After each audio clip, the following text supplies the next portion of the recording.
Welcome, everybody. Thanks for joining us. I know you're coming into the room, so we're going to give you a minute to come in and get settled, and then we're going to get started. There we go. Yeah, everyone's coming in. Awesome. It's so lovely to see everyone.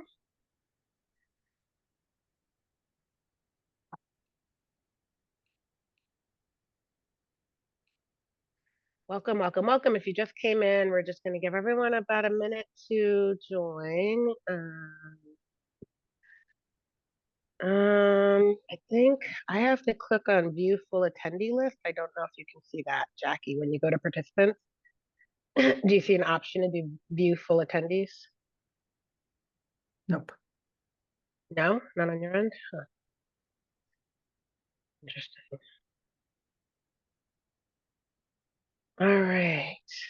Well, I can see them. We got about 35, which is wonderful. All right. Well, welcome. It is 7 o'clock and we are going to get started. Thank you all for joining us. My name is Denisha Jones and I'm the Executive Director of Defending the Early Years.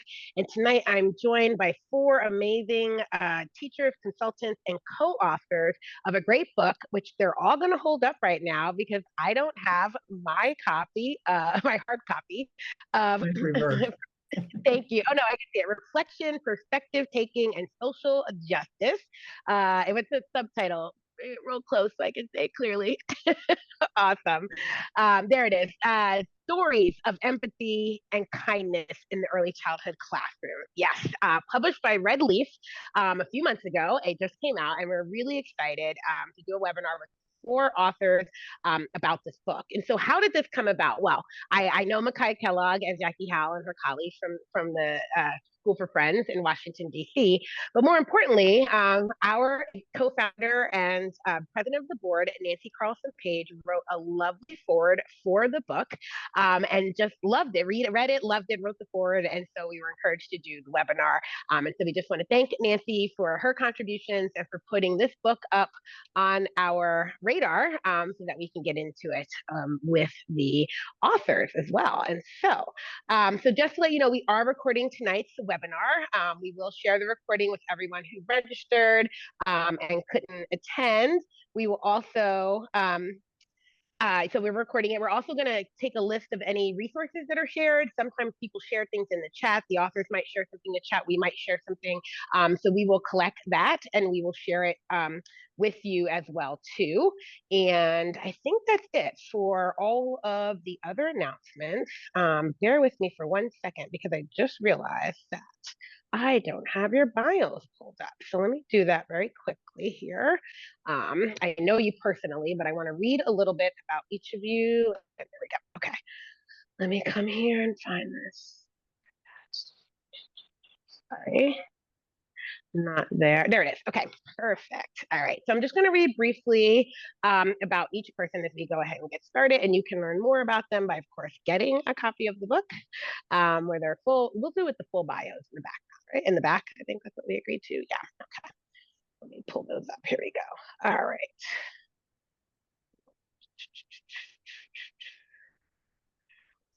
Here we go. All right. So we will start.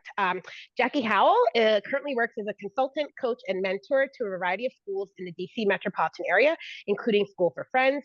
She has over 35 years of experience as a classroom teacher, and she holds a Master's of Arts in Human Development from Pacific Coast College, where Elizabeth Jones was her mentor.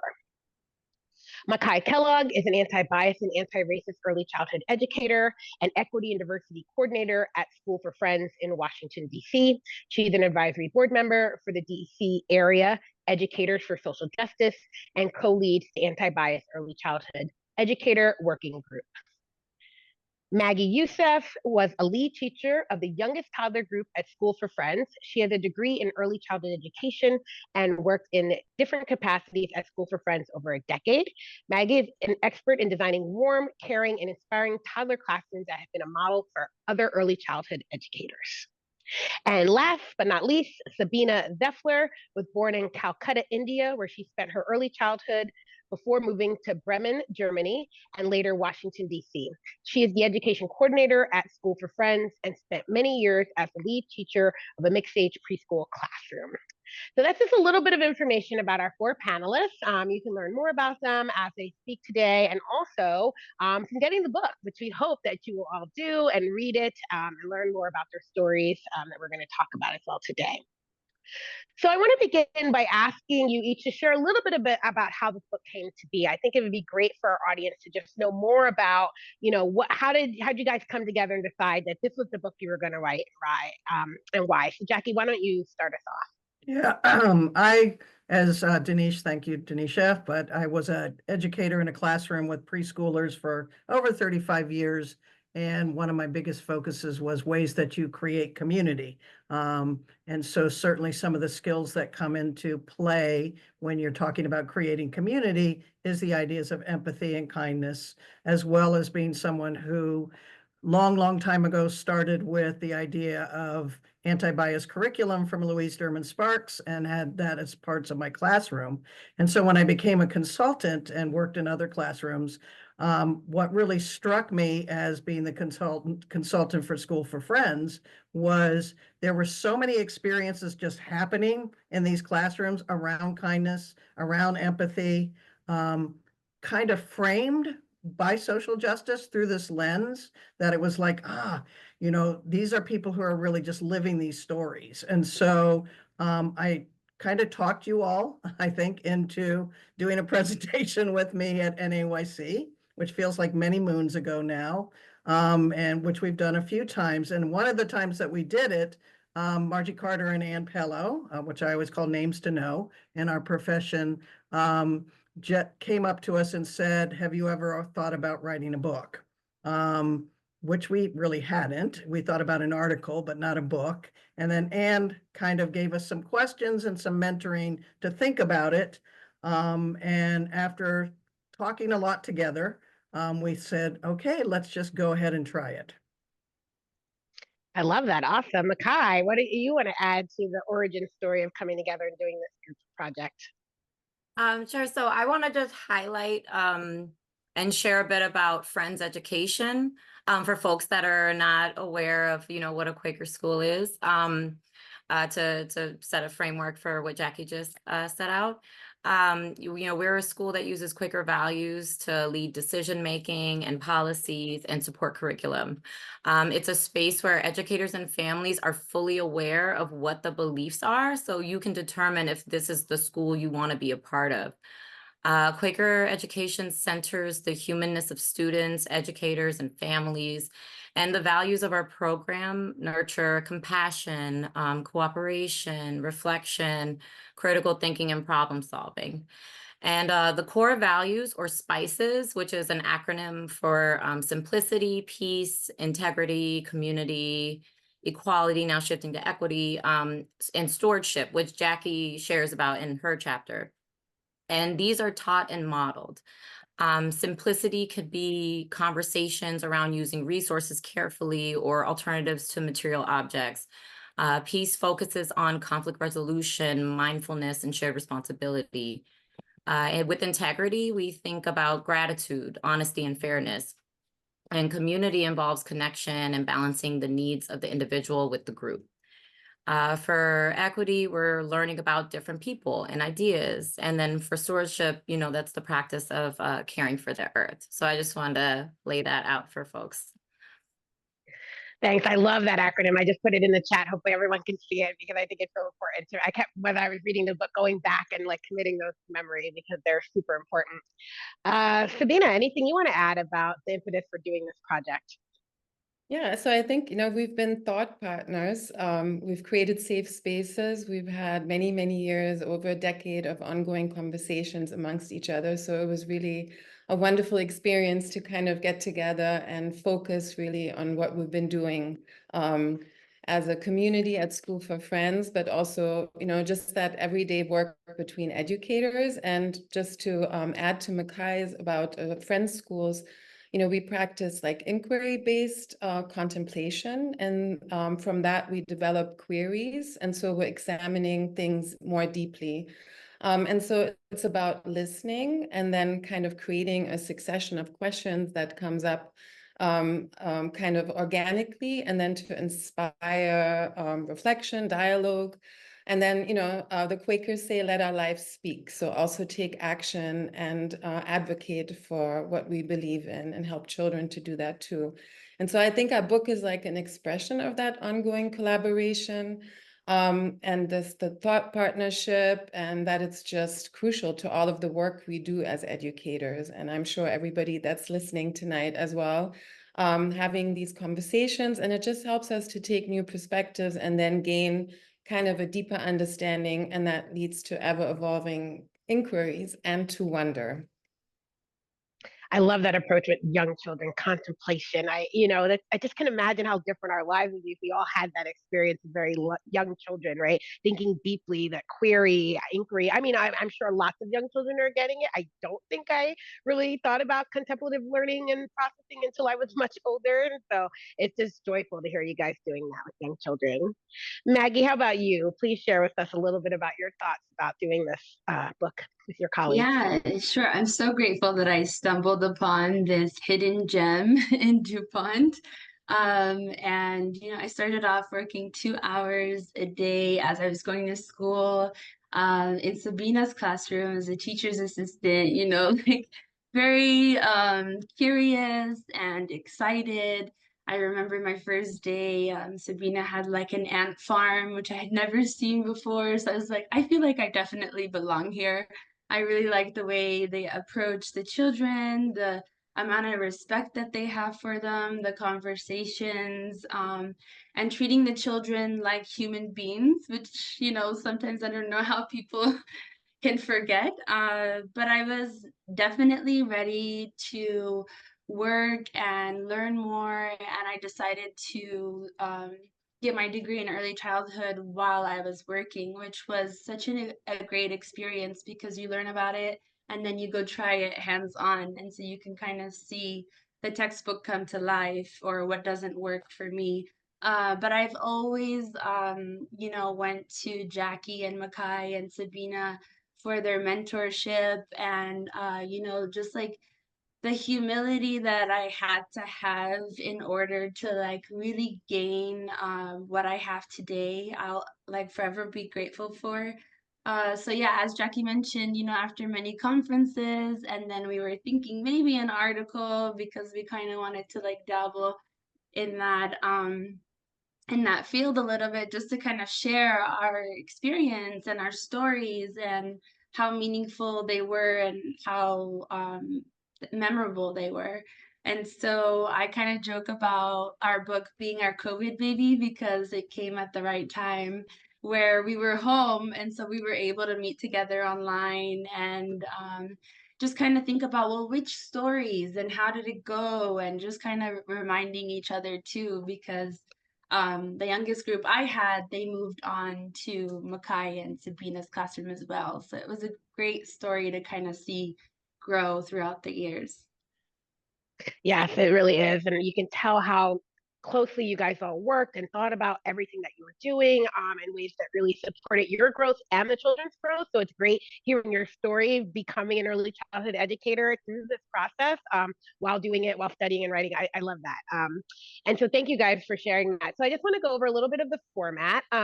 So we're going to each of you guys have a chapter in the book that talks about your contributions to the work. So we'll start with in that order and go through with each of you, briefly talking about your contributions, and then there'll be time for the rest of you to add some thoughts as well to that discussion.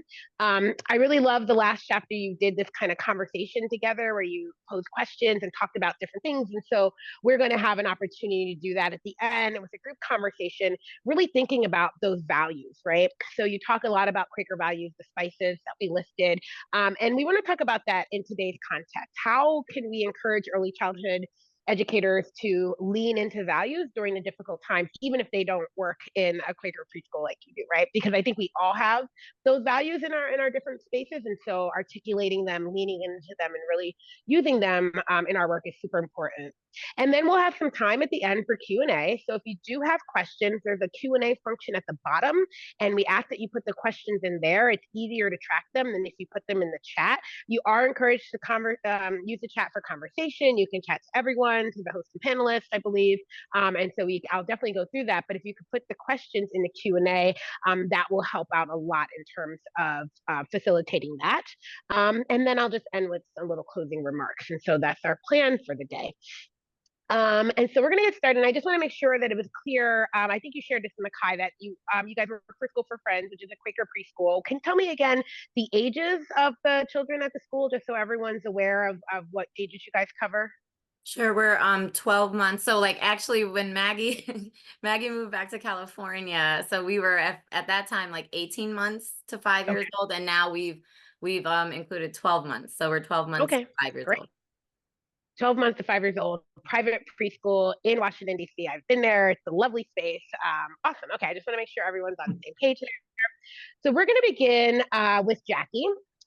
So you talk about the importance of storytelling for encouraging kindness in young children. So I'd like you to share a little bit about that with our audience. Why is storytelling such an important part of this work of encouraging young children to be empathetic and to develop their kindness? Right. I'm going to do a quick shout out though, Denisha, if you don't mind. I see Jim Clay, who was the director that hired all of us on the list here. And welcome, Jim. Thank you. So we're so happy that you're here because I don't think this school would exist in the form that it does without Jim.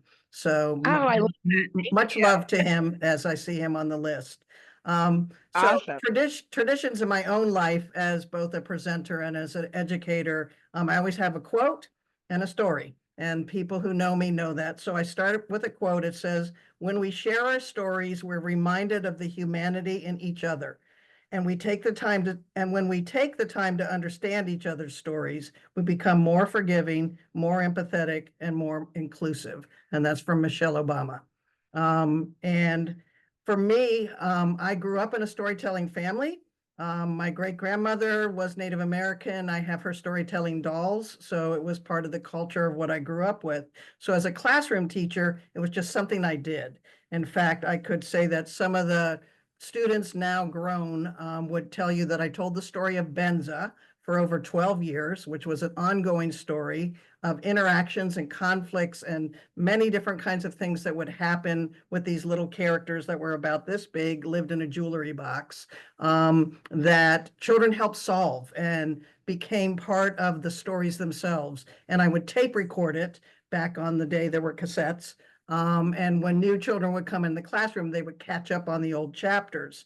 I also would try to bring in other things with flannel board stories. You know, again, probably one that was well known in my class was the Three Billy Goats Tough, which were Spotty, Dotty, and Nowati Tough, who basically, when they went over the bridge and they were trying to figure out, well, why is this troll saying such mean words, you know?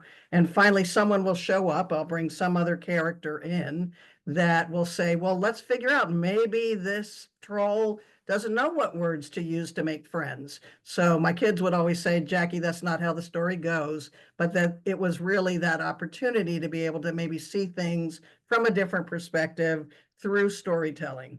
One of my role models was Bev Boss, and one of the things she always would say was to sit down with children with just a piece of paper and say to them, how does your story start? And let them tell their own stories and write them down, a la Vivian Gusson Paley, who was just an amazing person in terms of any of y'all who've never read any of her books, the ability to have storytelling as part of the classroom culture. And so that was really, really important. When I was convinced to actually start teaching adults, which took convincing, was based on the fact that I used puppets a lot in my classroom. And they also, you'll hear some stories from my friends here about their use of puppets. And so I ended up started to teach adults. And part of an ongoing class, the 90-hour class, a crazy class that Maryland had as a certification course, basically it involved the ability for the adults to tell their stories. One of the ideas that came from, again, Margie Carter, that I readapted was students about midway through the course would bring a bio box. And in the box were items that they would pull out and tell stories about themselves and who they were and what was important to them. And I used to think teaching that class was such a gift because I felt like I learned much, much more than anything that I was giving out there. But there would be so many stories that I learned from people from all over the world. Because in a class of almost 50 people, you could have over 20 different countries, different cultures represented. And so that ability, that really, one of the most important things to me was who you are, is what you're going to bring into a classroom. And so also to be able to hear the adult stories. I think I look at that ability for us as teachers to have the skill of deep listening to children, but also that skill of listening to be able to listen to each other, listen to the families. I give Gailey Bird, who was the teacher in my center in Silver Spring, Maryland, credit for the fact that she used to just bring in families, and she would call them families or people, to tell their stories in the classroom. And one story that came up for me from Gailey Bird was the one dad who came in and he had a paper bag and he put his hand inside and he pulled it out and he said, "I don't have anything that I can show you concrete about when I was a little boy, except the stories in my head." And what an amazing experience that was.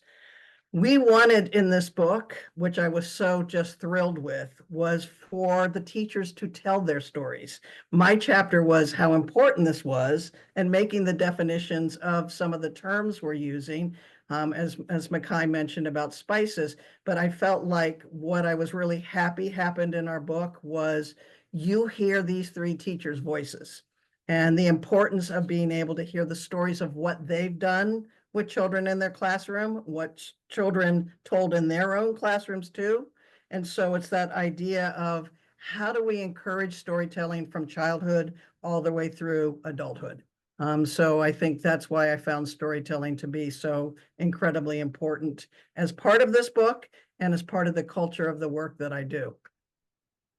I appreciate that so much. I think stories are super important. When you think about the work that we do as educators, as teachers, is a bunch of storytelling, right? I'm starting to lean into that. Even if I'm writing an academic article, I'm trying to tell the stories of the people that I worked with, to share that. And, I tell stories to my students. And I think it really helps you get to know them better. So I had this group of students, I was teaching at Howard University, and we had cohorts. And so I had this group of mainly, this was an all women cohort, all girls. And I had them for 3 years. So I felt like I knew them really well. They were in their last year.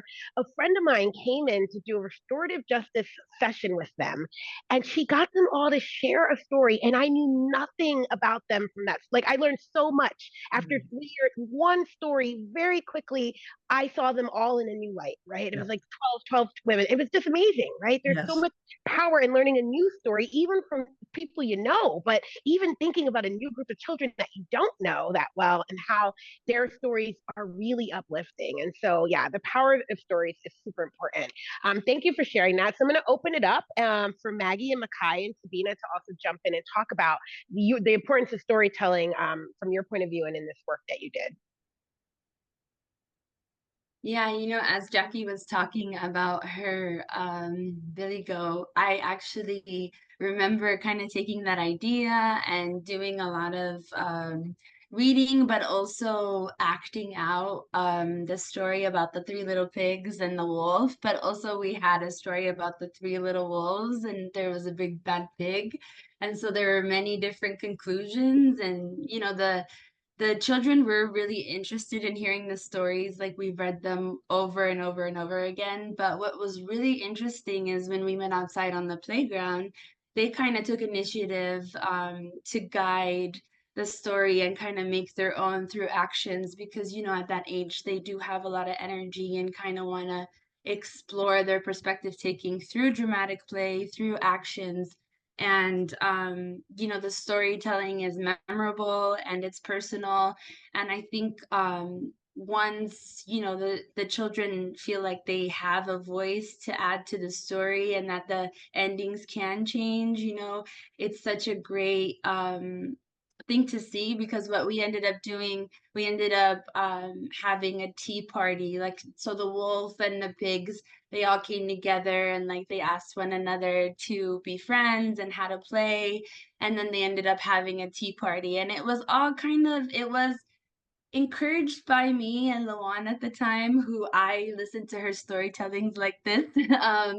But it was just really interesting to see how the toddlers can come up with their own solutions and their own ideas, and they were helping each other pour the tea and biscuits and had little like heart notes that they can pass to their friends. And so it's just kind of getting that experience from like living out the book, but also problem solving to different endings if you disagree with some of the things in the stories.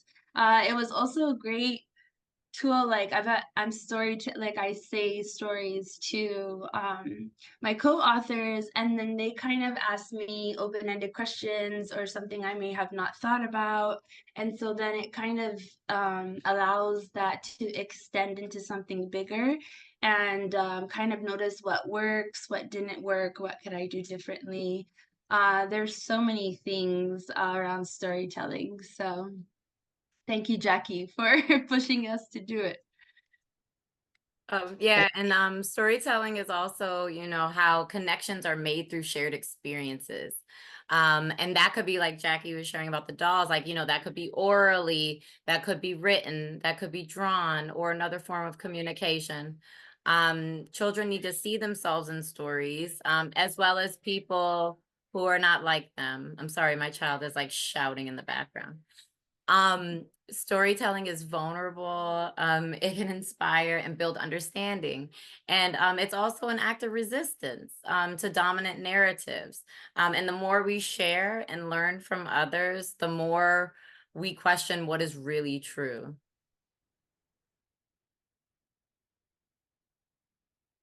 Yeah, and I mean, I think drama has been a big part of, especially with the pre-K children that I worked with. And I had the pleasure of working with Sarah Pladel. She wrote a book called The Dramatic Difference. And so it's highly based on like the sensory experience. Like, for instance, it would be a hair dryer blowing on your belly for anger, to really dive in and feel the experiences. And I think it's the beauty about it is that it creates over time a safe space for children to really gain a deeper understanding of their own emotions, realize that others react very different in scenarios, but also they can explore challenging concepts. So if they're all the protagonists together, they're trying to grapple with some problem that, you know, the antagonist brings in, and they're kind of trying to solve that. They learn to relate to the characters, and then really understanding the point of view of another, and kind of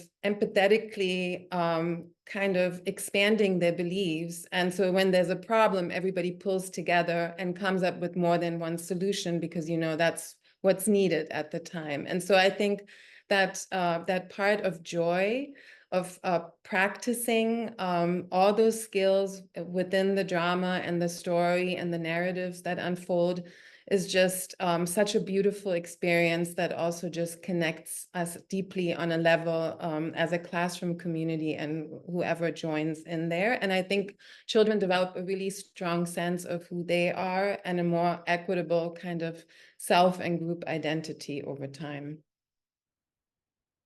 Yes, absolutely. So much good stuff about storytelling. And we can keep talking about that all day, but let's continue with the book because there's so much to dive into. So thank you for that. So Maggie, we're going to turn to you now. So much great stories that you told in the book, but I really want you to talk a little bit about how you see classroom traditions fostering perspective taking in young children. I think that's such an important key point, that there was so much happening in your classroom, but it was helping them and their perspective taking. Yes, you know, coming into the Quaker school and like what Makai was sharing earlier about the values, you naturally kind of see it happening. Like, for instance, if a goal is to kind of have peace in the classroom, right? You want to acknowledge that you want to catch them when they're doing something right, like shared responsibility, being a classroom helper, being a feel better person if someone is upset, being a plant helper, you know, a pet helper. And what's really interesting about that is if the child really enjoys doing those things, then, you know, they take full ownership and kind of take it on themselves to make sure that our environment is taken care of, because we work as a classroom family. I think modeling compassionate care and speaking like my intention out loud to the children, especially in the beginning of the school year when maybe some of them haven't even been to a school, you know, they're still kind of observing and learning on what's going on in this environment. Who are you? Who are these people taking my toys? Why do I have to share? And so you really speak your intention out loud, like even from getting up from their eye level to go somewhere, you're kind of reassuring them that I'm not going to go anywhere. I'm just coming right back. And in that way, they start to have that consistency and that predictability, where then they don't really need us as much to kind of start exploring on their own and then speaking out their own intentions as well. And then another thing that kind of provides our traditions with those like kind of script language that we try to use with the children. So instead of just saying sorry, we really try to, you know, get them together. And there's a lot of modeling again from the teachers in the beginning, like, look at his face. His face says ouch. There's tears. Like, and so there's that perspective taking where you're actually identifying everything for the other child to see, until the school year progresses and they are able to check on one another and help one another come up with solutions in order to move on. And so that's also really great to see. A really, really big part of all of this as well, and traditions. There are many traditions in the school that I love, you know, the heritage dinner and things like that, where we really try to involve parents, and like book clubs that Makai leads and just certain things like that.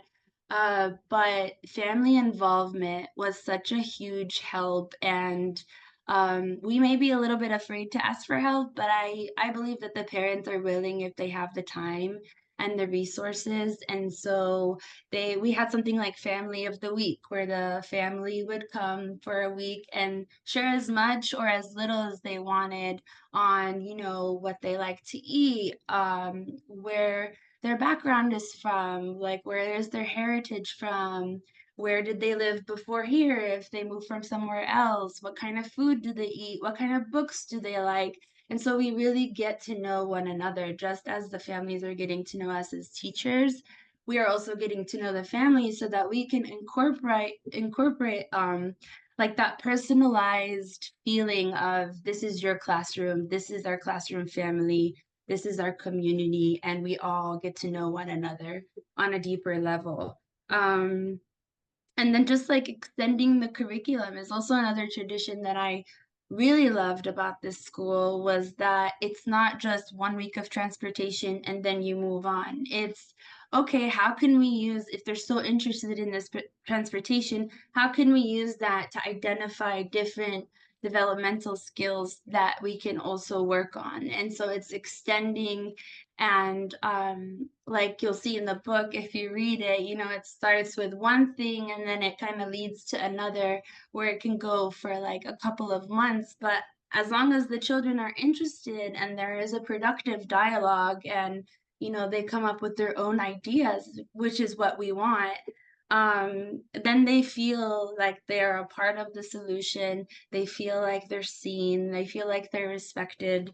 And all of these traditions and modeling and guiding the children through acts of compassion fosters perspective taking, because in order to get to the act, you have to understand kind of what is going on in order for you to take the act that is appropriate for you to take, whether it's for yourself or, you know, for others. So much. I love that. So much power. So many powerful stories. So many good examples. And yes, that prolonged engagement, which sometimes you think, "Oh my God, I can't go through this story one more time," but then you're a whole new perspective of it. For me, it was that song, "Who Stole the Cookie from the Cookie Jar?" It was like a daily thing. But then we started pulling it apart and looking at it. Was it a cookie jar? Did they steal it? Were they borrowing it? What other ways can we tell this story? And the kids were into it, and I had to just let it go, right, and just keep going. So thank you so much for sharing that. Jackie, Sabina, Makai, any thoughts about encouraging perspective taking with young children? Yeah, I reflecting on what Maggie was sharing, and again, some of the work back when I was a classroom teacher up till now, the importance of rituals and traditions to me, it is very deep, to the point that I decided that's what my master's thesis would be on, the importance of having those in classrooms, and then co-authored a book for NAYC on rituals and traditions, fostering a sense of community in preschool. And it was realizing, for example, we had the tradition of hatching ducks every year, okay? And it really was children learning the perspective of caring for something that's outside of yourself, animals. And so then we realized that they really couldn't live in our school very much longer, and we had to find the best home for them. And so one year, after we had figured out a perfect farm for them to live, we got there, and it was a petting zoo. And the children all looked at me and they said, "We are not leaving our ducks here. We are not. This is not a good place for ducks to live. There's no pond." They didn't tell us the truth. And I looked at all the children. I said, "The ducks go back on the bus. We're taking them back till we find another place." But that wasn't enough. The children said, "We need to write to somebody and tell them that they're saying it's a farm and it's not."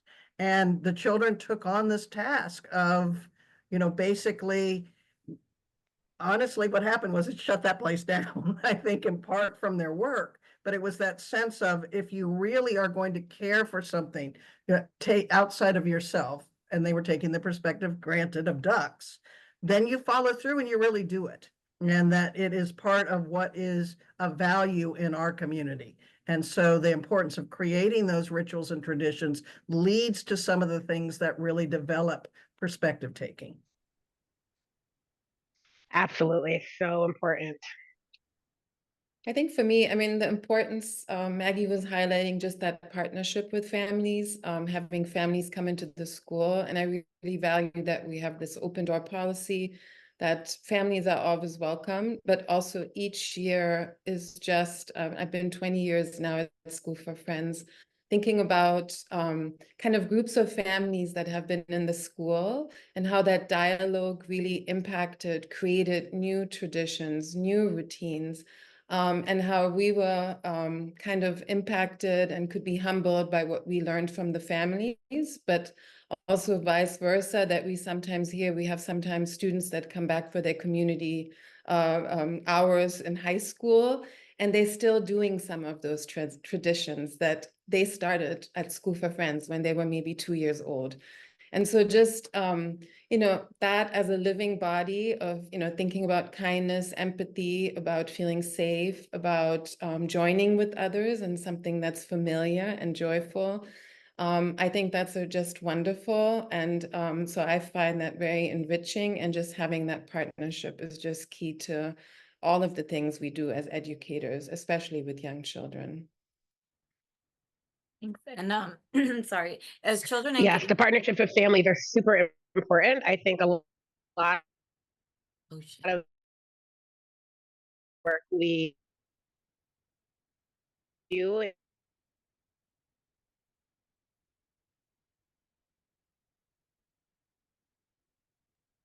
or You're going in and out.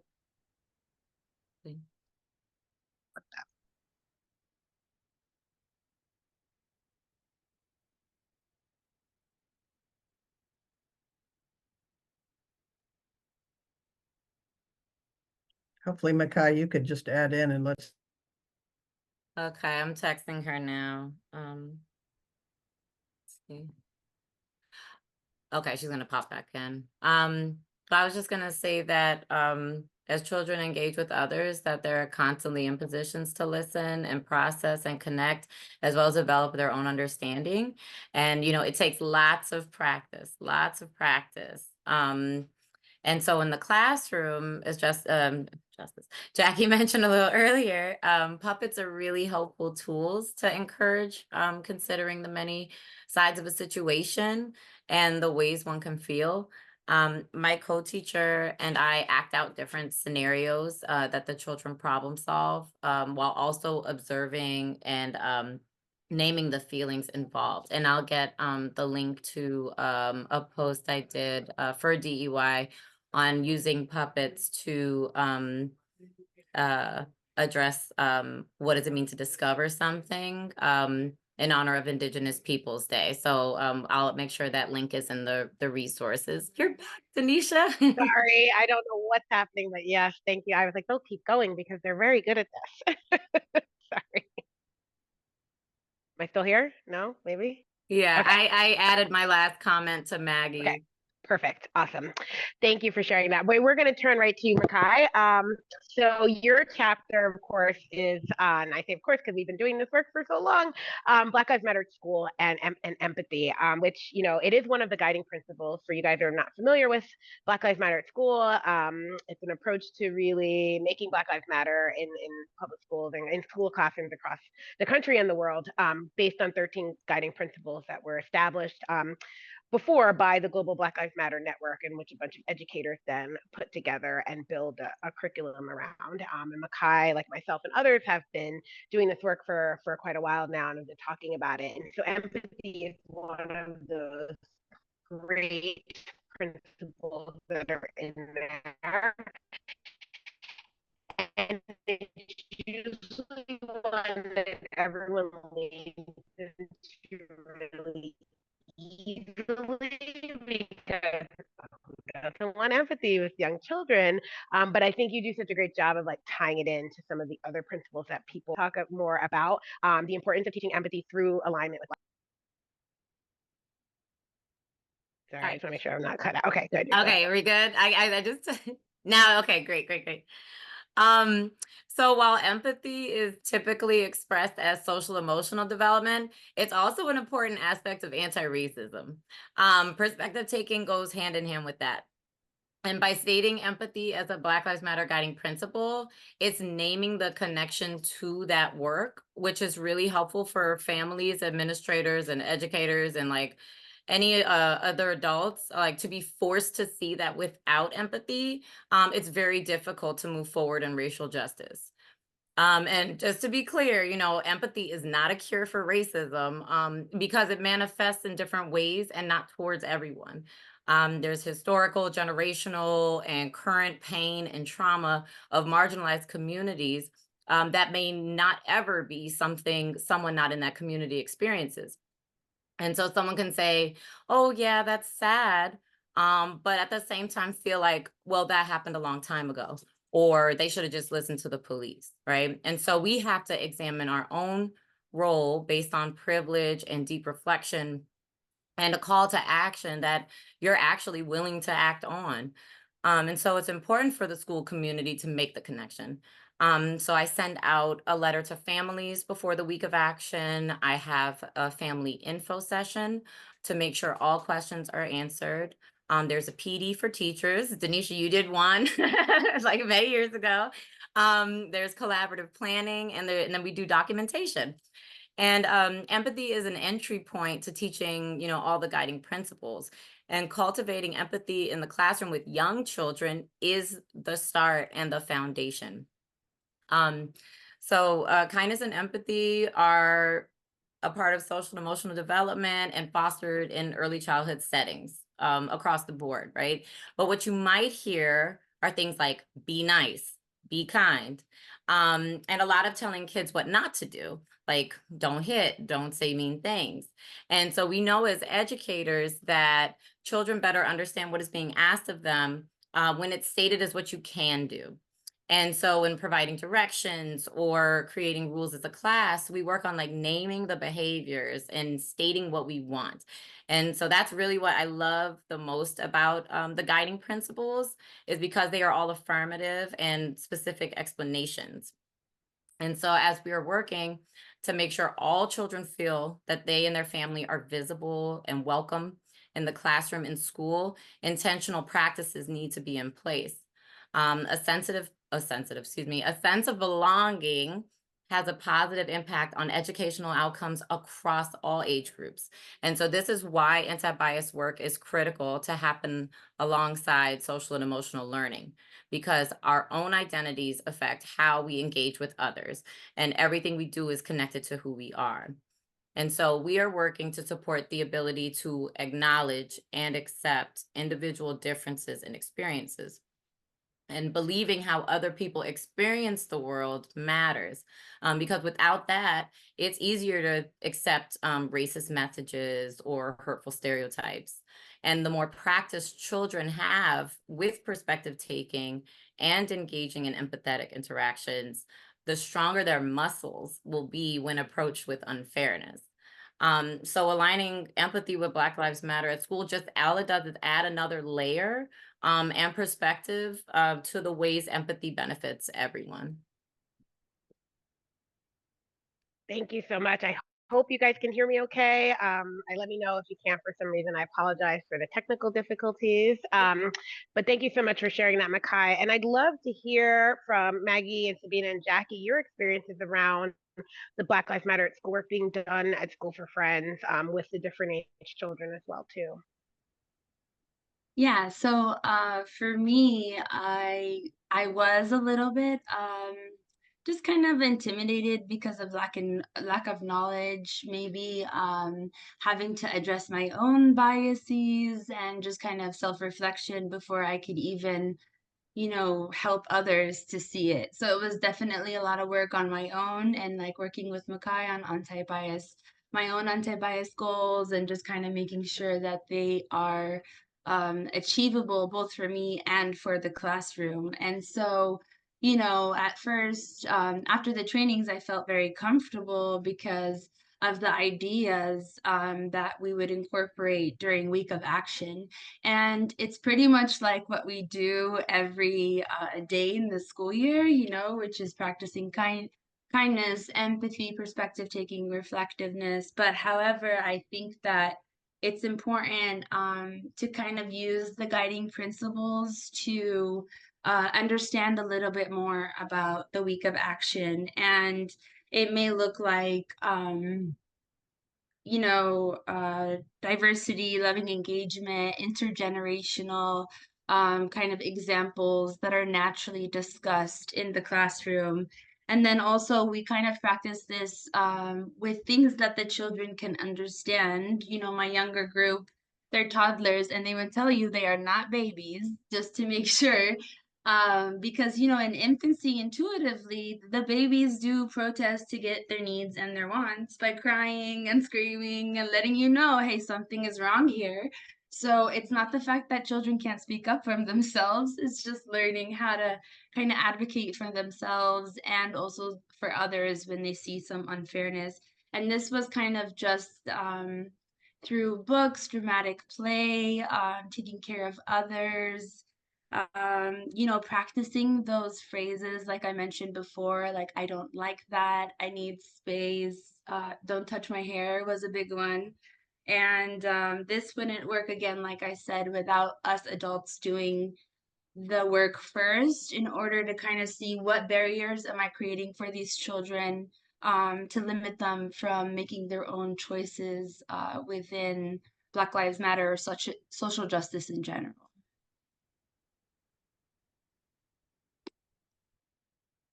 Yeah, and I think, one thing, when we first introduced it at the school, it became this aha moment at some point, how it aligned so beautifully with just our philosophy already that we had, but it helped us really to focus on and kind of be more intentional. I think for families, also for us, it was just this, the beauty of what Ms. Maggie was saying, now we have even 12-month-old, how it just also aligns across the board with all ages, from 12 months to the 5-year-olds, and how each classroom each year just creates such a different experience that's meaningful to the children and the families and the teachers that are in the classrooms. So I think it's just, basically, I think one of the parents once said to me, well, basically, that's just how we should be present and care about each other. And so, and I just think what it does do, though, especially for the pre-K children, is give them a lot of language and kind of that, and I mean, I think that's for teachers. Maggie just explained that a little bit about our process, but I think for the children, it's just learning language, having discussions. There's no right or wrong, and exploring these topics. And I think for us adults to hold kind of maybe sometimes questions that, are more complex.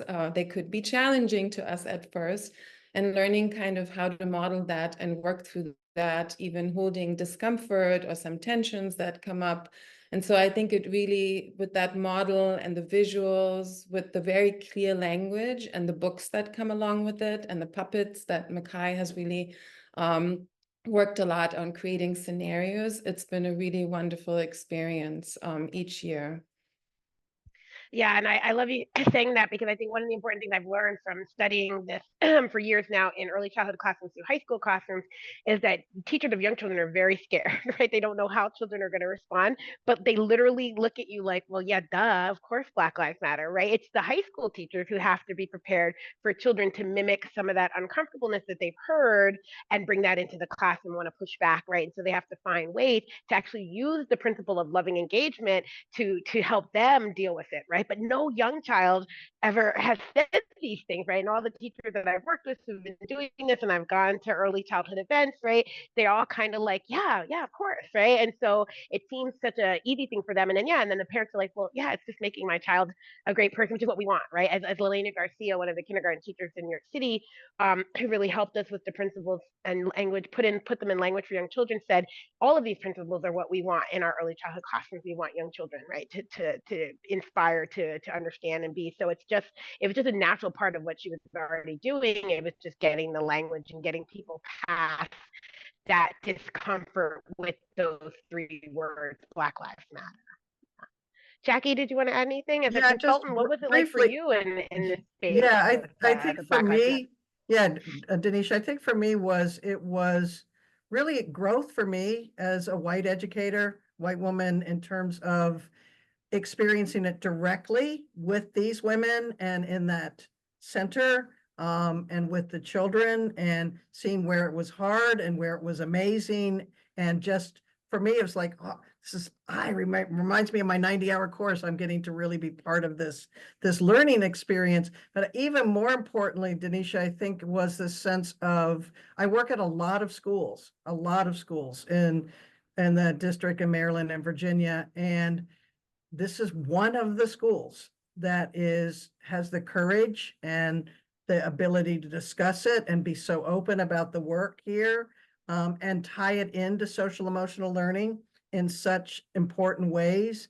that they know I'm constantly always talking about them. And so being able to read, hopefully, particularly Makai's chapter on this, I think is really helpful for those schools who would really like to learn more and think about the ways it really is a part of early childhood education. It's not an addition. It really should be just a part of what's true about early childhood. Absolutely. Love it. All right. We're going to keep going. So Sabina, we're coming to you, and I know we saved you for the end because your chapter was last, but it was such for me, I don't know, I love them all, but there was a deepness in that chapter that I was just like, kept processing it. There's so much, right? And I want everyone to read it, so I don't want to give away too much, but I think one of the big things that came up for me was how you were intentionally supporting young children and their emotional experiences. Not, I feel like a lot of what we are told to do in early childhood is to help children recognize their emotions, but also manage them, but not feel them, right? Keep them closed, because big emotions in children make adults uncomfortable, right? And so a lot of it is we do a lot of emotional intelligence, but it's not so that you can feel them and explore them so that you can name it and put it away, right? And so we want children, and I think that robs children of just the need to just experience it. And what I came away with from your chapter with you allow children to be deeply within their emotions, within their feelings, how different they were, how the complexity of it, with no rush to get through it.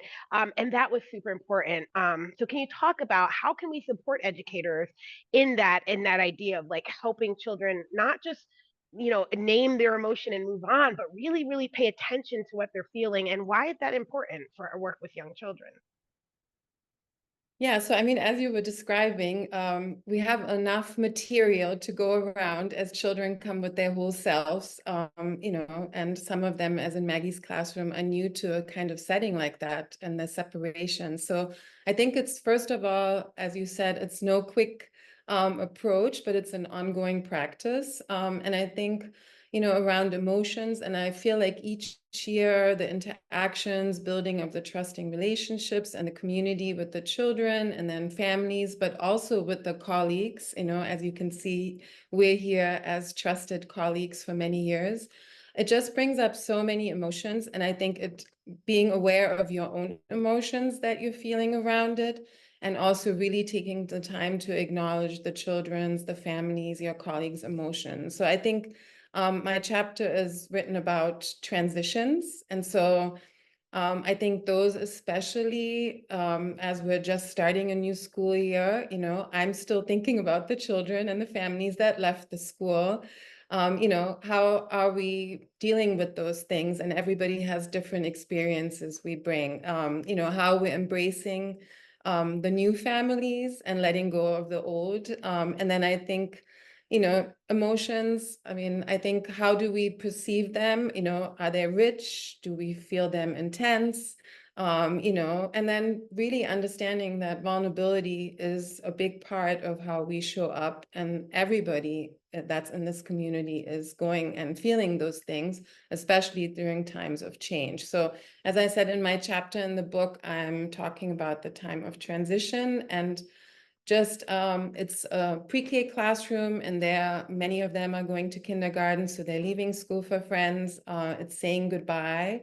And then my chapter just goes back throughout the school year and just thinking about very unique to these children and group and the families and the educators, what ongoing practices we develop throughout the school year. So, caring, empathetic routines. I think, we shared a lot of those kind of things.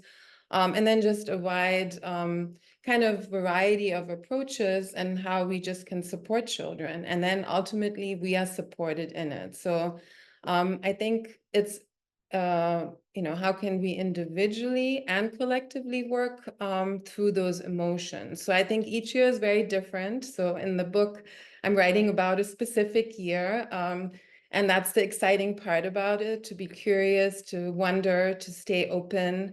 And I think just thinking about how we create a welcoming space, an inclusive space, and Maggie talked a lot about, and I think that's important for the adults and the children, predictable caring routines and expectations.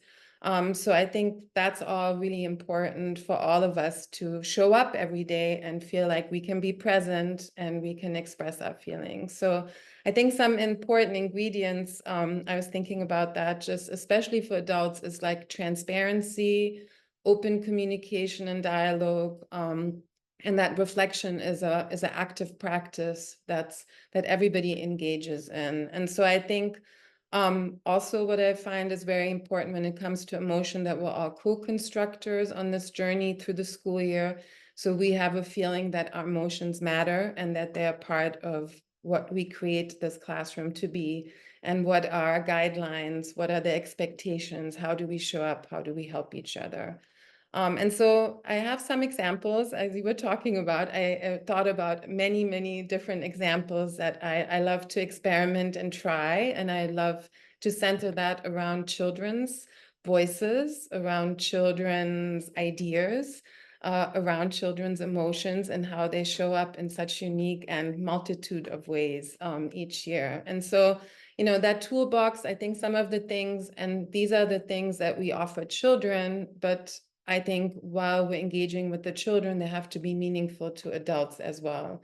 So if I'm offering something and practicing with children, but I'm not really caring about it, I'm not even curious about it, and I don't want to practice it, that's going to be kind of a time for me where I might be frustrated and I'm not going to really connect. So I think there's so many things that we can try. So I think especially when it comes to emotions and practices that we want to implement, it really has to be that communal, co-constructed way and a practice that we all deeply care about. So I think some of my ideas were mindfulness and silence, storytelling. You know, I really love improvisation and drama. And one important thing that I think is really important for children growing up in this world is just that nature experiencing as a nurturer.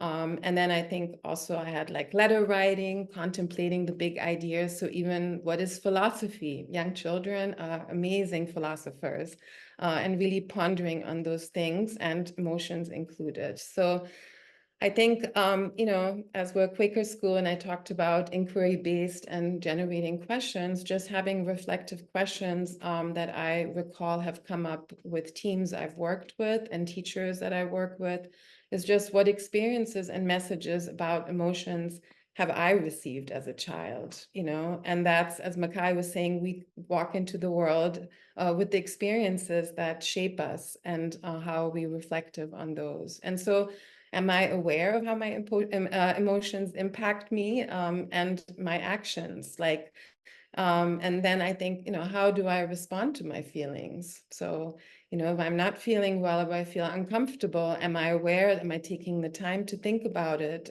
maybe later on, or am I just moving on? I think those are really important questions for educators to ask so they can feel nurtured, they can have conversations about that, and they take good care of themselves while they're caring for children as well and community. And I think also thinking about how our emotions can impact and impede even on the experiences of others. You know, are we allowing children to work through their emotions? You know, what were the messages? Were we trusted to work through our emotions? Did somebody come to our rescue? Were we left completely by ourselves? And often when high emotions come up, you know, we're triggered often. Our nervous systems kind of have to first ground themselves, and we have to work on something that supports us to really first come down and then help children, because otherwise we might really impede on their experience. We might cut it short, as you were saying. We might not allow them to come up, but also we have to set really safe boundaries and also practices and safe spaces where children know, okay, this is what's happening next. This is what I can do. So I think having that joined kind of information, talking about these things and those change from day to day is really crucial. And so I think the other part that's really important is how we're all represented and that we're all invited to partner in creating that environment where we feel safe, where we can take emotional risk, where we can express that we're vulnerable, that we have feelings that might be not what other people are feeling, and that we have courageous conversations. And I think, and then that we're also advocating for ourselves and for others.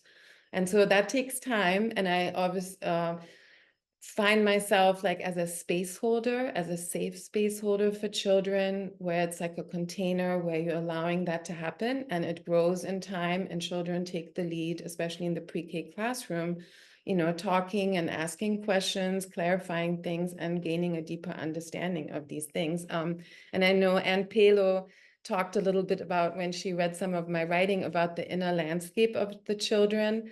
And that kind of touched me because I think we all have these inner landscapes and they're not visible to the eye. So how do we make them visible? How do we learn to express them? How do we experience that even in a tangible way, through a look, through a touch, through just being present? And, you know, one of the practices in Quaker schools is we call it moment of silence, so a silent time.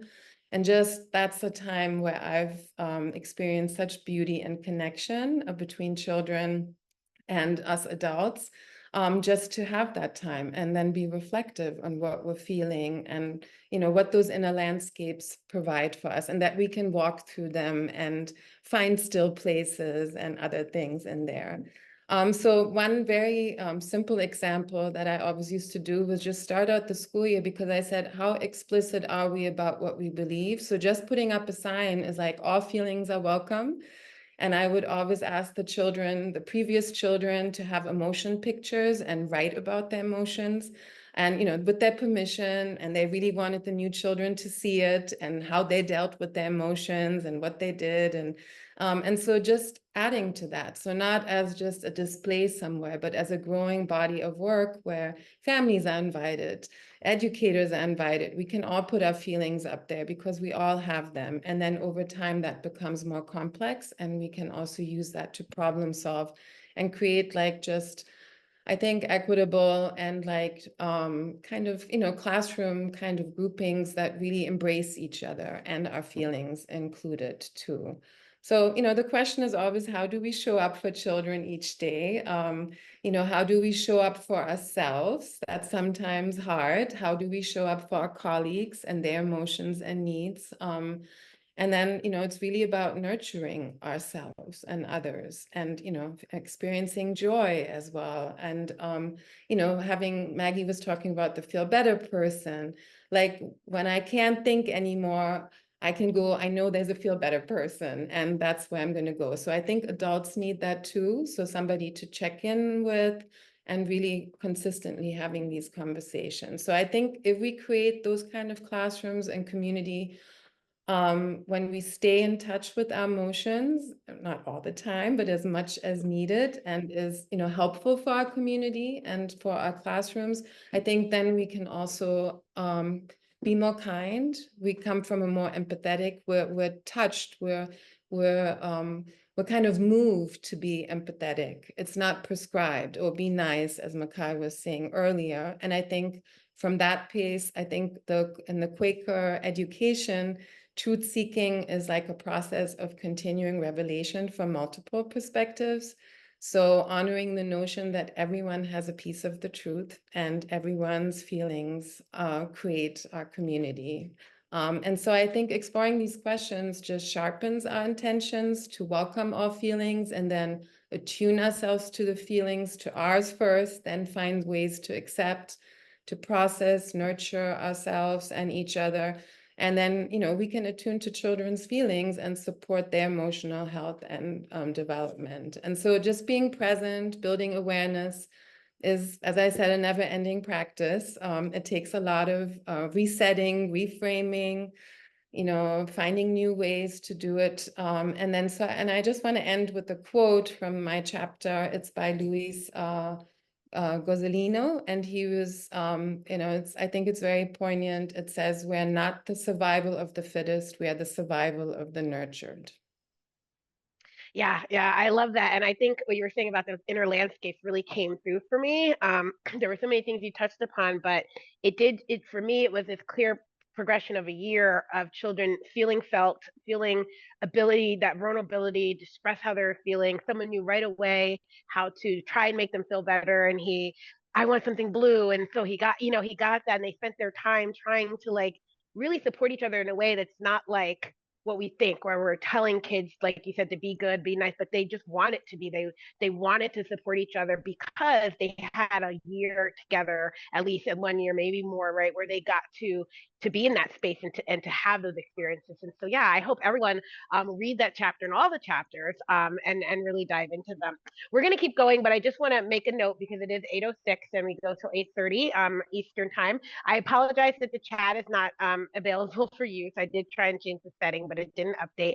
But you can still put your questions in the Q&A. That is accessible. So if you do have a question for Jackie, for Makai, for Sabina, or for Maggie, please go ahead and add that. I'd love for the rest of the Maggie and Makai and Jackie and Maggie to chime in about supporting emotional development. But I also want to bring us to the next topic, which is this idea about the values, right? Because so much of the work you do is guided by the Quaker values, the spices, right? Simplicity. Now I remember peace, integrity, community, equity, and stewardship. And so leaning into those values, I think, are super important. We all know that teaching right now is a contentious time for most people, especially even young children.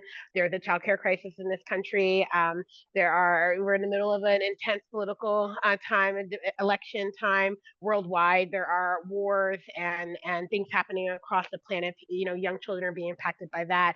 Natural disasters here in our country in different parts from the recent hurricane, and how it's impacted people. There's a lot happening, and those contentious times makes it hard sometimes to go in and do this. You know, I was checking in with on a friend the other day, and she's like, between doom scrolling, the end of the world climate change stuff, and then war breaking out, she's like not in a good space. I couldn't imagine if she had to go in and spend her day with young children, how that would be impacting them, right? Because her mental space is not great. So how do we think about all these things impacting us, impacting our mental health, and then our ability to be in a space with young children and to provide for them, and the families that are also having to parent children through these contentious times, and maybe answer tough questions and not have the answer to, or maybe be worried about these things as well too. So I know that's a lot, but I'd love to hear from you guys, and you can decide who wants to start, both talking about supporting emotions, but this idea about values too, and how you use your values to really support this work. Because at the end of the day, it is about helping children develop empathy, kindness, perspective taking, reflection, and all of these things. I can just a little briefly about the emotions, and then I can go into the values as well. Um, so thank you, Sabina. I'm always like inspired whenever you share. Um, you know, just helping young children build vocabulary, notice facial cues, set ritual routines in place that are supportive to this development. And one example I have is like the kindness tree, where I mentioned it in the book, where it's like a visual reminder of all the way children have been helpful and kind to their peers and their teachers in the classroom. And it often involves like caring for a friend who is hurt or sad. And then the visual is there to help the children reflect on how it feels to do something kind and receive kindness. And so like even in these times, you know, we have kids like, you know, all over the world, like you're saying, is that it's possible, you know, like this is like a visual to show like, you know, hey, this is what you're capable of. But really like everything that we've spoken on is like building that sense inside of, you know, the children to want to be empathetic and to feel for others. And so hopefully as they are growing and by the time they're adults, that we won't be in such an awful mess that we, you know, are right now. And earlier, Sabina shared the Quaker saying of let your life speak. And so like when you're connected to your values, it becomes who you are. And truly understanding oneself and what you believe is like the grounding necessary to challenge injustice. And so like if you know something isn't right, you ask yourself like what needs to change and how can I make an impact? And I wanted to share something about Megan Madison, who's the co-author of the First Conversation series. And like I've been to her workshops, and she will say that something that guides her is the question, how am I being a good ancestor? And so if we all lived in that spirit, what change could happen in times of struggle? And like, how could we work together in community to strive toward a common goal, you know, centering the guiding principles of loving engagement and collective value?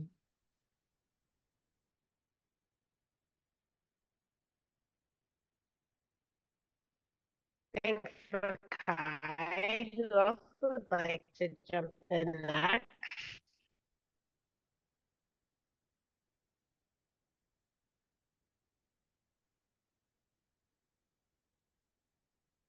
Yeah, I can add How on. about Jackie? Do you want to jump Oh, sorry. in? No, that's fine. Go ahead, Maggie. Go ahead, Maggie. Yeah, I wanted to add a little bit about Sabina's piece. Like I said in the beginning of my years working at the school, I personally had a lot of emotions, and I needed to learn and unlearn a lot of things in order to provide, the best guidance and support to these children. And the best thing about Sabina is that she'll challenge you in a very graceful way. And a part of it is, it's okay. Sit in your uncomfortableness. It's okay. Sit in this kind of weird feeling because it might guide you to a different solution.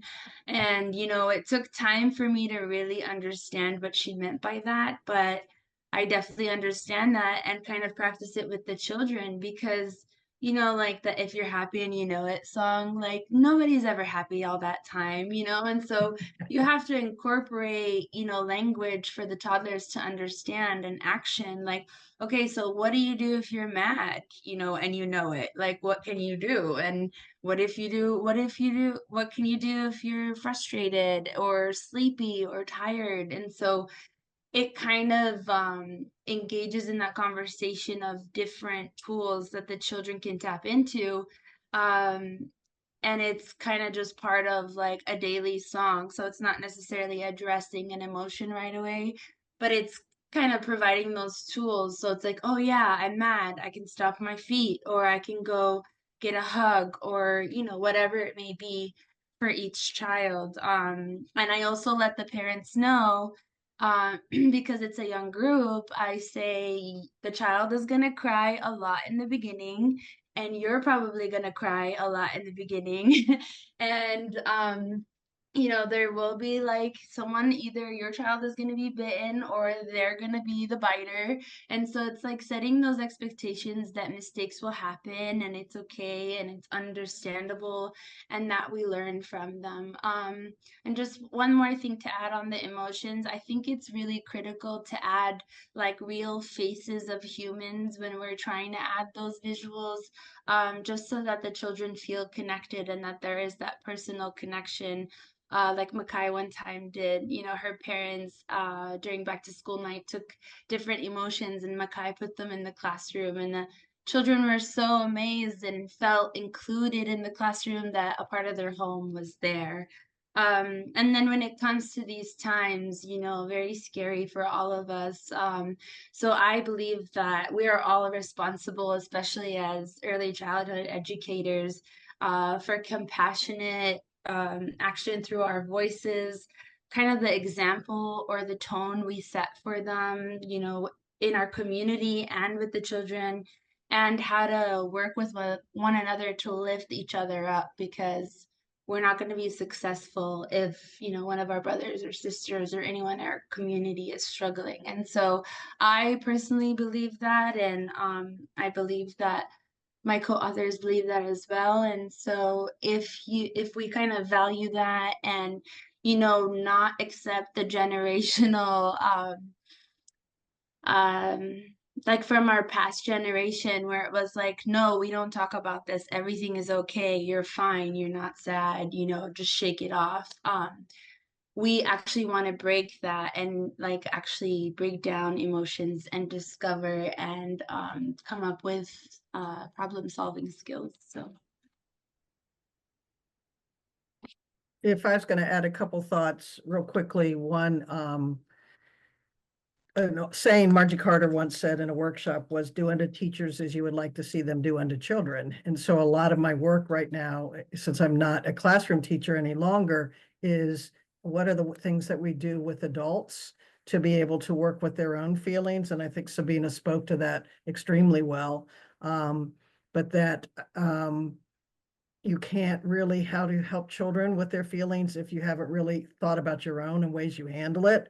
And the one comment I have to make, Sabina, is, I've said this to you a million times, which was the progression of these children through these classes. And when they would get into Sabina's class, I was sitting in there one day observing, and they were doing a chart talking about how do you know the difference between whether you need something or want something? And I was just like, I have to take a picture of this because this is amazing. Just their wisdom and what they were able to share was just you know, I still have it. I still have the picture because it was just like, that's what they're capable of doing. That's the capability of their thinking and how they felt about it. And it was just one of those experiences I'll never forget.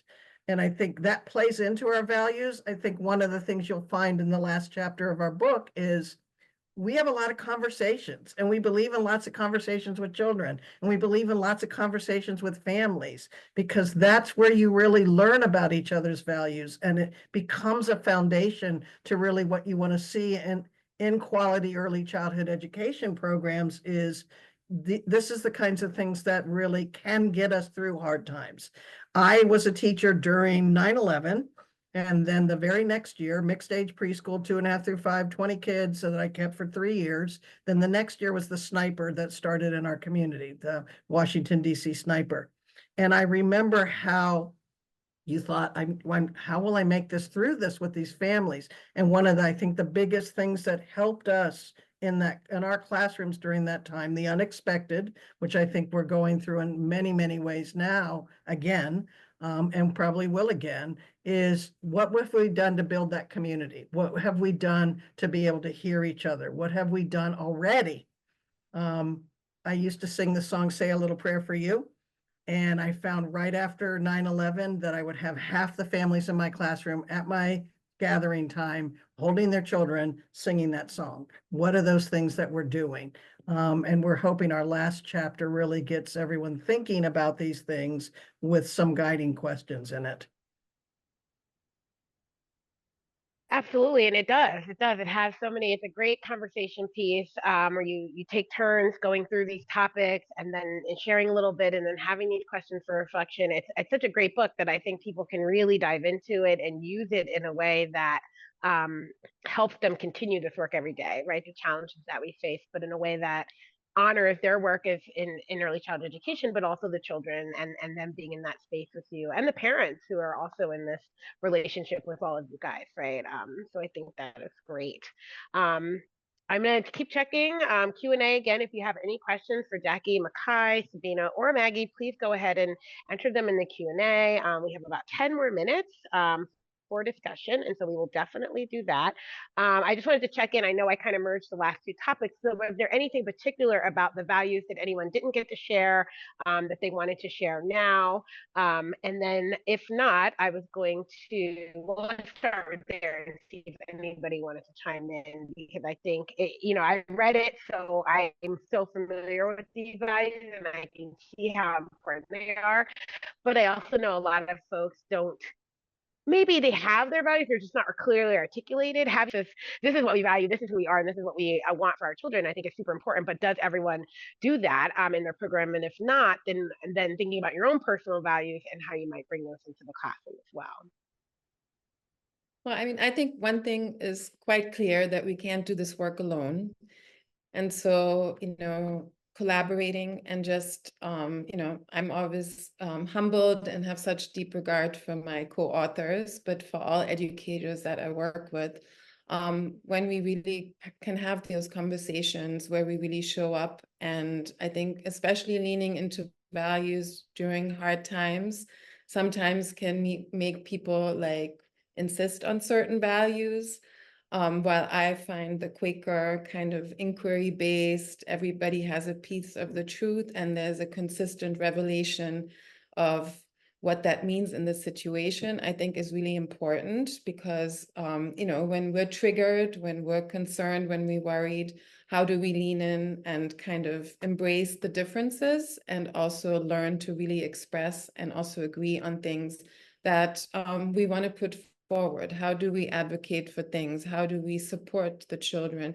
How do we support the community, and beyond our community, also others? So I think kind of radiating like in and then radiating kind of out, like sometimes really helps, like that focus on really going back to discussing what are our values. I mean, we just did that as a school last year, and we returned to that same document that we were writing about what our values, what do we believe in? And the conversations were just really made us learn so much. Like you were saying in your class, Denisha, earlier, how you learned something.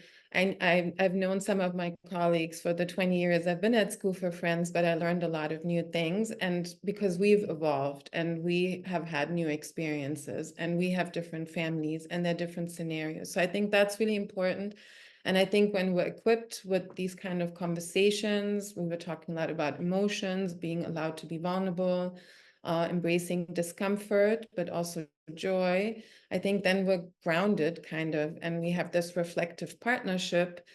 And I think that just gives a lot of strength and a voice to everybody in the community to step forward and take action, because I think that's really important also when we work with children.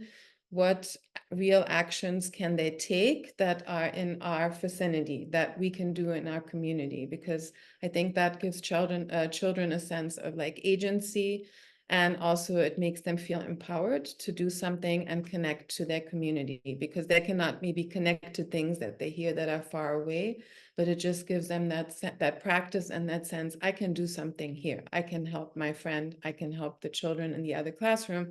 I can go into my neighborhood. And I think that's a really important thing to always come back to and focus on what we can do in that moment as a community. Yeah, and I've seen other teachers lean into that. Young children have such a keen sense of fairness, and when you give them that space to think about what they can do, they really go into it, right? And they have all these ideas, and so that's really important. We have gotten a few questions, so I'm going to just add those, and we'll keep the conversation going. I think they're really important because we've dealt with this, and Makai mentioned it somewhat. But one of the questions was that how do you go about parents not agreeing with the BLM, right, Black Lives Matter organization? But then someone else also said kind of the same thing, but how do you work with teachers push back on these principles or approaches? This person talked about the teacher shortage, where they're kind of in childcare and preschool, they're just hiring anybody that might not have a passion for early childhood, letting alone for doing the personal work required for approaching children in this respectful, responsive, and anti-racist way.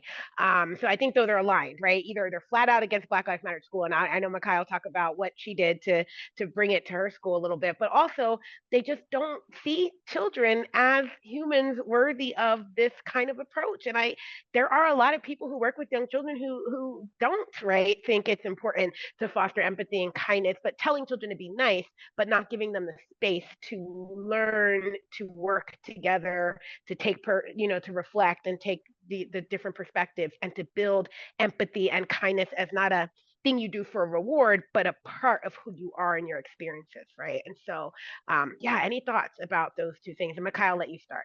Yeah, sure. And I know we're short on time. So thank you for your questions. And I will start by saying that is literally the chapter I contributed to the book Black Lives Matter at School and Uprising for Educational Justice.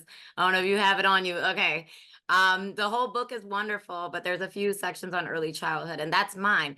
And so when when I first learned about the week of action and everything, I was like, this is great, this is wonderful, let's do it. And didn't do any of that reflective piece that Maggie spoke on, like, and we were just going to rush into it and no one knew what was going on and whatever. And so it was not the best thing like the first year. And so we decided to like scrap the name and just like really try to learn like, how can we actually do this authentically and in a meaningful way? Like Denisha came to my school and everything, and it was wonderful going forward. And then the thing, and so like Maggie was saying about like the deep work that has to happen with the educators. Very important. And then with the families, they're given a lot of information up front. And so that's why I mentioned like, hey, like this is what we believe and this is what we do. And if you really don't agree with it, then this might not be the best place for you.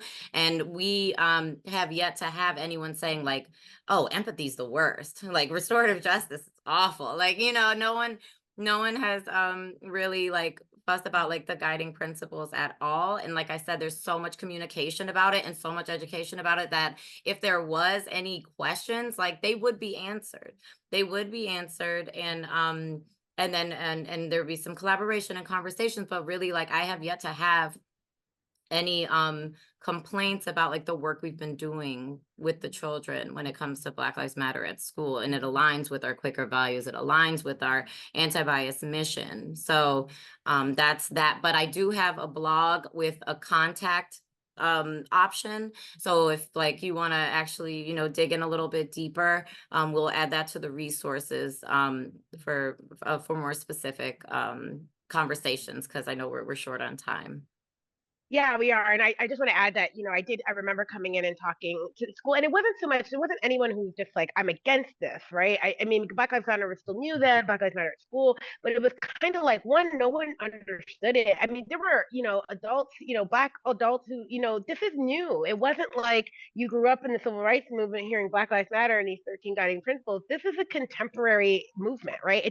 Everyone needed to know what it meant. Some people thought we were going to talk to kids about police violence and police brutality. And then when we were like empathy, loving engagement, restorative justice, Black families, Black villages, they're like, oh, this is not that what I thought was it. So part of it is just like people need to know what this is, and the educators need to know. And I remember, I don't know if it was a director or it was someone who was concerned about what parents might say, right? And like, what if a parent says, what about we do this group matters? And I said, there's nothing stopping you from taking another group and doing group matters, but this is the first week in February, which is Black History Month. And if you can't engage in a Black Lives Matter at school curriculum during Black History Month, what are we doing? Where are we in 2024? If that is super controversial to say, it's Black History Month and we're doing Black Lives Matter at school, and it's a curriculum and teachers have been doing it.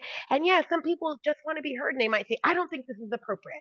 And then their child starts doing it and they're like, oh, this is not that scary. It's fine, right? And they need the information. And so part of that is letting people be heard, letting them share their fears, right? I tell a story sometimes. Two of the principles, transgender affirming and queer affirming, really struggle for some people. I was sharing the resources, one of the books, with my nephew, and my brother was the kind of like, I don't know if I don't, his fear was that if you introduce him to the words transgender, he's going to think he's transgender. And my fear is like, if you don't show him how to be transgender affirming, he might bully someone that's transgender. So we both shared that. And then I said, well, let me talk to him about it. This is what I do. And I went through it with him, and we had this conversation, and that was it. And he goes, oh, that's it? I thought you were going to start talking about genitalia and sex and all that. I'm like, no, that's not the conversation, even with a 7-year-old, right? It was just about understanding that we all have a right to decide for ourselves who we are, what labels work for us, how we want to be determined. And he got that. He got that as a 7-year-old boy who was a boy and wanted to be a boy and had no questions about that, right? It wasn't changing him. So, but I had to honor my brother's fears, right? And he had to hear mine, and then we just move forward. And so I think there is going to be some concerns and fear, but if you go in and say, oh, you're being racist because you don't want your child to hear this, or you just dismiss the fears, then we're not starting in a good place with our families. We're not honoring that this is new for them. They don't know this information. Their kids are going to be talking about things they don't know. The best story I heard of, the mom in New York City, they did a preschool, did all the Black Lives Matter school, and she said, we were going home, and my daughter's on the train going up to Black people going, Black Lives Matter. And she was at first embarrassed because she from her Black Lives Matter at school celebration that she felt comfortable going up to Black people on the train in Brooklyn and telling them that their lives mattered. And the mom said that was the worst thing that happened. And it was actually really beautiful. And I'm glad that she had that experience. So I will leave it at there. I'm sorry we didn't get to do more, but it is 8:30. But we do have an idea. We have an idea, Denisha. We have an idea. Oh, Denisha. Like Ellen, I want to talk to you so badly because this is my work right now, Ellen. Okay. And so go ahead, Makai. What are our ideas? So we created an email address that's for us related to the book, and I know we can't put it in the chat because no one can see it, and I know I was trying to type it really quick. They just can't comment. They can see it. Okay. Yeah, I put the link. If you send it to everyone, so hopefully everyone, somebody asked, one of the other questions was, where can we get the book? So I put that link, and I think everyone can see that. If you put the email in there, I'll also add it to the resource list. We'll email to everyone, because there was another question that we didn't get to, actually maybe 2 more. Yeah, I would love to hear them, and we would love to. Yeah, someone they'd like to connect, but there's one more question about thinking about assessments and the work you're doing and how do you think about that stuff, and I'd love for you to do that. So yeah, share that information and we'll put it in there. But thank you all so much for being in a great audience and participating, but thank you all for this work, for the book you did. It is really great. I loved reading it. I highly recommend everyone get your copy. We put the link to Red Leaf Press. It's also available on Amazon and other places, but it was published by Red Leaf this year. Okay, great. Empathy, kindness, ece@gmail.com. So that is great. So that's the email. And I will send the resource document out with the link to the recording and the follow-up question. I'll put that in the resource document and then maybe send that via the email too. But if you want to send that question directly to them, if you are looking for more DEY events, we have our book study coming up starting October 9th with author Carol Gobin-Murray and her book Illuminating Care. We also are currently running right now a Childhood Protectors Hub professional learning community subscription. So for more about that, please visit our website at dey.org and make sure you sign up for our newsletter. And thank you again to our authors for making this book happen and for this wonderful discussion.